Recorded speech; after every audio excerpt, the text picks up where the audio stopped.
साली हरामखोर उल्टा यार से मिलने जाती है। हरामखोर तड़ाक और एक झन्नाटेदार चाटा मुंह पे आया काव्या के। हाँ, यही नाम था उसका। 30 वर्ष की आयु थी और 3 बच्चे, जिनमें से जतिन को एक भी अपना नहीं लगता था। जतिन, अरे जतिन, काव्या का पति।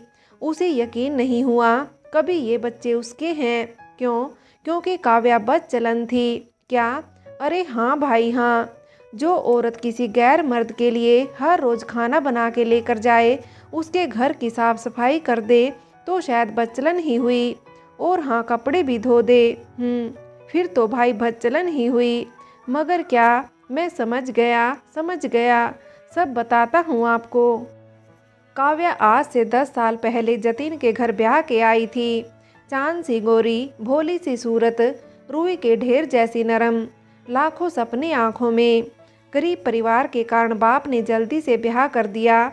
जब आस पड़ोस के उचक कर घर के आंगन में देखने लगे तो हर बाप को चिंता होने लगती है।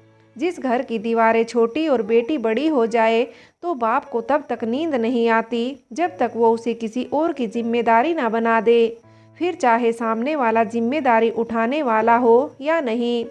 बस पशुओं की तरह एक खूंटे से दूसरे खूंटे तक ही सफ़र होता है इनका। खैर, जतिन काव्या का भावी पति काव्या से उम्र में 14 साल बड़ा था। मगर वही बात, मर्द को खाना और घोड़े को दाना मिलता रहे, कभी बूढ़े नहीं होते। मगर काव्या ने जब उसे पहली बार देखा तो सहम गई। आंखों में वासना का तूफान, ना कोई तोहफा ना कोई बात, बस आया और उसके साथ थोड़ी देर होकर दूसरी तरफ मुंह कर लेट गया। काव्या रुई की सफ़ेद ढेरी बिस्तर पर बिखरी पड़ी थी। खुद को इकट्ठा कर काव्या बैठकर सोच रही थी, शायद ऐसा ही होता होगा, मगर उसे अधूरा सा क्यों लग रहा है। लगता है कोई किसी साज की एक तार को छूकर लौट आया, जबकि उस साज ने अभी राग छेड़ा भी नहीं था कि संजीदा ही उठ गया। अधूरे से राग को कैसे गाए, इसी सोच में उसकी सुबह हो गई। मगर आज सुबह उसे ना जाने क्यों रात से भी काली नजर आ रही थी। मगर क्या? दुनिया की 2/3 औरतों की तरह उसे भी इसे अपना भाग्य समझना चाहिए था। मगर काव्या राग छेड़कर खुद को तरंगित करना चाहती थी, मगर कैसे? काव्या कश्मीरी सेब का पौधा थी जो कोई उसे मरुस्थल में लगा गया, जिसके कारण वो कुमला रही थी। रुई सी सफ़ेद काव्या अब पुराने बिस्तरों की पीली रुई सी हो चली थी। 2 बच्चों की माँ बन चुकी थी और अपना राग भूल चुकी थी। एक दिन जतिन आया और बोला, सुनो, आज घर को पेंट करने के लिए आएंगे, तुम अपनी मर्जी का पेंट करवा लेना। काव्या के तो सारे दिन काले हो गए थे। उसे अब रंगों से नफरत थी। सब उसे मुँह चिढ़ाते से लगते थे। करीब दोपहर 2 बजे पेंट वाले घर आए थे। काव्या ने उन्हें समझाया कि क्या क्या करना है। जब रंग की बात हुई तो उसने कहा, जो भी कर दो जो जिंदा होने का एहसास दिला दे। क्या बात है, आपको रंग पसंद नहीं? दीपक ने बहुत आत्मीयता से पूछा। काव्या कुछ नहीं बोली। काव्या भीतर अपने कामों में लग गई। दीपक भीतर ही भीतर भांप गया था कि ये औरत भीतर से दुखी है और अपना दुख छिपा रही है। दीपक पेंट वाला अच्छा भला पढ़ा लिखा इंसान था, मगर जिंदगी के 20 साल भारतीय शिक्षा को समर्पित करने के बाद भी किसी को वो इतना काबिल नहीं लगा कि उसे एक नौकरी दे सके, और सरकारी नौकरी की तैयारी के लिए जरूरी समय उसके पास नहीं था। होता भी कैसे जब घर की जिम्मेदारी उसे खुद के लिए जीने तक का समय नहीं दे रही थी।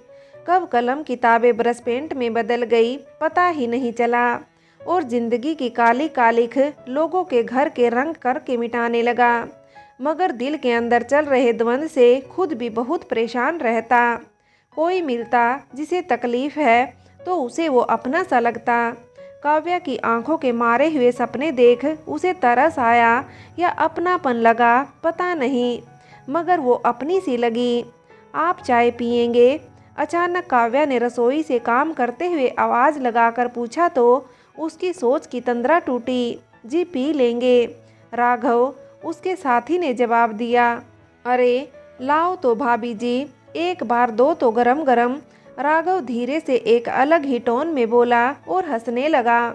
दीपक उसका इशारा समझ गया और उसे आंखें दिखाता हुआ बोला, कितना कमीना है रे तू, मालिक की बीवी के बारे में क्या बोल रहा है। चल चल साले, देख रहा हूँ तुझे भी, जब से देखा है तूने, रंगों की देख क्या दुर्दशा की है, उसी के रूप में डूबा पड़ा है। राघव चिढ़ाते हुए उसे बोला, कुछ कहा आपने। काव्या हाथों में चाय लेकर सामने खड़ी थी। दीपक उसे देखकर एकदम घबरा गया और घबराहट में उसका बैलेंस बिगड़ा और वो सीढ़ी से नीचे गिरने लगा कि तभी एकदम जल्दी जल्दी ट्रे नीचे रख काव्या ने उसे संभाला और वो उसके साथ काफ़ी करीब तक छू गई। इतना करीब कि दोनों एक दूसरे की खुशबू सूंघ सकते थे। काव्या दीपक के इतना पास थी, इतने पास कि उसकी मर्दानगी से भरे पसीने की महक उसके नथुनों में घुसी जा रही थी और दीपक भी उसके ताजे नहाकर आए जिस्म की महक से बेचैन हो रहा था। मचल सा गया। दोनों ने एक खुमारी सी चढ़ती महसूस की। जैसे ही आंखें टकराई और एकदम से खुद को अलग किया। माफ़ करना जी, दीपक अलग होते हुए नजरें नीची करके बोला। चाय पी लीजिएगा, काव्या ने जल्दी से कहा और बाहर निकल गई। राघव दीपक को देख रहा था और अंदर से जल भुन गया। काम कर ले साले, अगर नहीं करना तो भाग जा, गिरे जा रहे हैं साले जानवर से। नैन मटक्का चल रहा है काम की जगह, वो बुदबुदाते हुए बोला।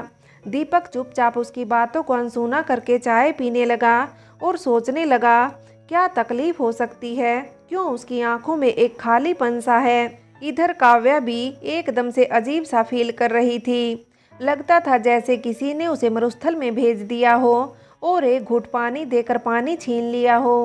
उसके अंदर से वो पसीने की महक, वो उसकी मजबूत पकड़, वो उसका पूरा भरा पूरा तगड़ा जिस्म, वो एहसास नहीं निकल रहा था।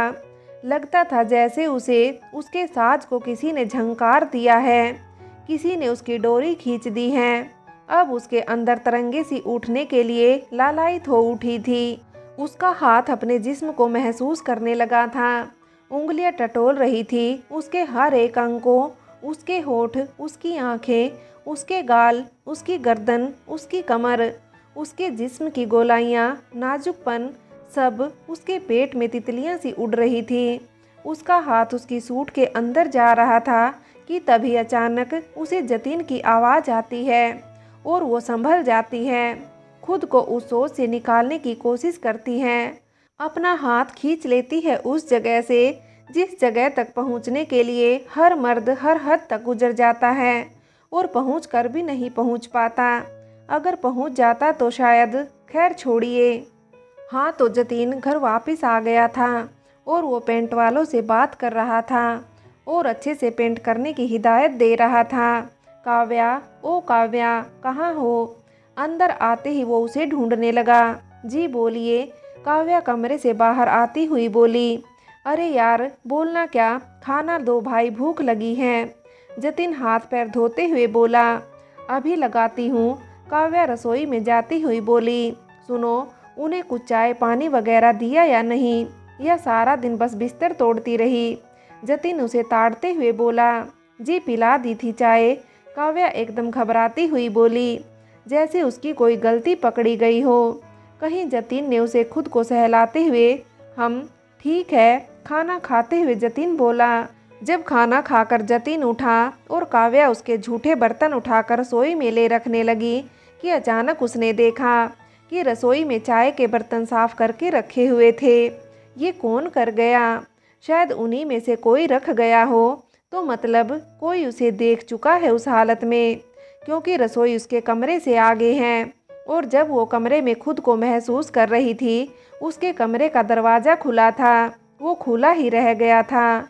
तो मतलब वो शर्म से डूबी जा रही थी, खुद को असहज महसूस कर रही थी।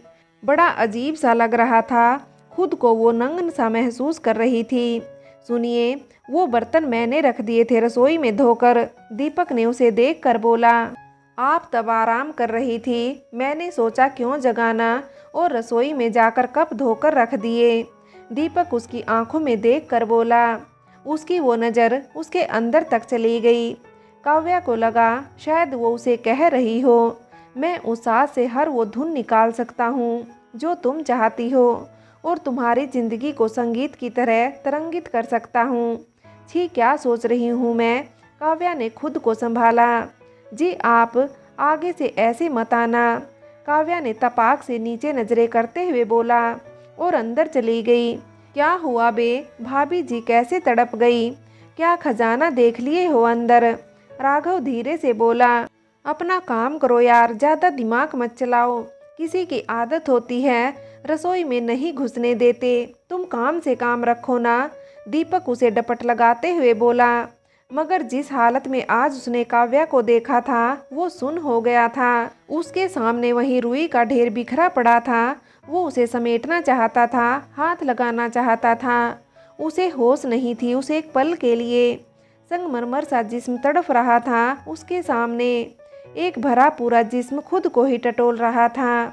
भूत बन गया था वो एक पल के लिए, डर भी गया और अचानक संभल कर अंदर रसोई में चला गया और फिर धीरे से बाहर आ गया, नजरें झुकाए हुए। फ्रेंड्स, आगे की कहानी के लिए कहानी का अगला भाग देखें।